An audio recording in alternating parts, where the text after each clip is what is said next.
एक पिता ने अपने बेटे की शादी गांव की सबसे खूबसूरत लड़की से करा दी। जब बेटे ने अपनी पत्नी को देखा तो वह उसकी खूबसूरती को देख मंत्रमुग्ध हो गया। उसके बाद बाला ने अपनी पत्नी को कहा, सुनो अलागिनी, मेरे पिता ने जबरदस्ती मेरी शादी तुमसे करा दी है। मैं इस शादी से बिल्कुल भी खुश नहीं हूँ, इसलिए मुझे माफ करना। यह कहकर बाला वहाँ से चला गया। फिर अगले दिन बाला बिना कुछ बताए अपनी पत्नी से फैक्ट्री चला जाता है। फैक्ट्री में काम करते समय उसे वहाँ पर कुछ अजीब आवाजें सुनाई देने लगी, जिसे वह अपना वहम समझकर काम करने लगा। तभी अचानक फैक्ट्री में लगी लाइट अपने आप जलने बुझने लगी। ये सब देख वह काफी डर जाता है, इसीलिए वहाँ से उठकर घबराते हुए अपने पिता के पास गया और फैक्ट्री में हुई सभी घटनाओं को अपने पिता से बताता है। उसके पिता बाला की इन बातों पर विश्वास न करते हुए उसे डांटते लगे और बोले, अगर तुमसे यह फैक्ट्री नहीं संभाली जा रही तो तुम उसे छोड़ दो, मैं अकेले ही संभाल लूंगा। ये सुनकर बाला गुस्से में अपने घर चला आता है। यहाँ पर उसकी पत्नी सुबह से उसका इंतजार कर रही थी, जहाँ रात को उसे फिर वही आवाजें सुनाई दी, जिससे वह चीख उठा। यह सुनकर उसकी पत्नी भागते हुए वहाँ आई और उसे एक गिलास पानी पीने को दी। अपने पत्नी के साथ होते इस अपनापन को देख बाला को उससे प्रेम हो जाता है। बाला को अचानक डर जाने के बाद उसने देखा कि उसकी पत्नी उसका कितना फिक्र करती थी।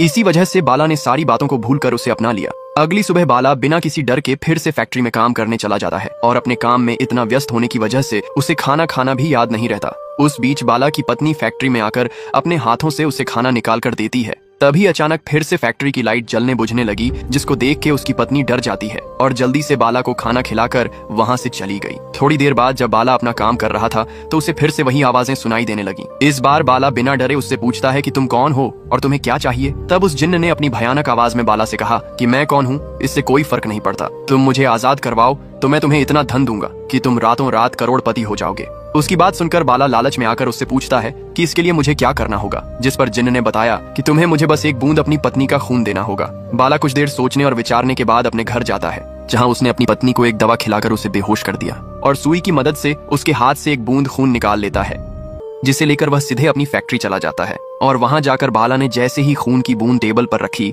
जिसे देख जिन्न ने अपनी भयानक आवाज में हंसते हुए बाला से कहा, अब तुम अपनी आंखें बंद कर लो। बाला ने जैसे ही अपनी आंखें बंद की तो वह जिन्न टेबल पर रखी खून की बूंद को पीकर वहां से चला गया और जाते जाते उसने बाला से कहा कि तुमने मुझे खुश कर दिया है, अब मैं भी अपना वादा निभाऊंगा। जिन्न के कहे अनुसार बाला के बिजनेस में तरक्की होने लगी। फिर उसने उन्हीं पैसों से एक और नई फैक्ट्री खरीद ली और साथ ही उसने बिजनेस को और बढ़ाना शुरू कर दिया। कुछ समय बाद वह लालच में आकर फिर से जिन्न से मिलने जाता है, जहां उसने जिन्न का धन्यवाद करते हुए कहा कि मुझे आपकी थोड़ी मदद और चाहिए, क्योंकि मैंने 2 फैक्ट्री और खरीद ली है। जिन्न हंसते हुए बोला कि लेकिन इस बार का सौदा थोड़ा मुश्किल है, क्या तुम इसे भी कर पाओगे? बाला मुस्कुराते हुए हाँ जरूर। उसने कहा कि मुझे तुम्हारी पत्नी चाहिए। ये सुनते ही बाला काफी नाराज हो गया, जिस पर उसने जिन्न से कहा, तुमको पता है कि तुम क्या मांग रहे हो?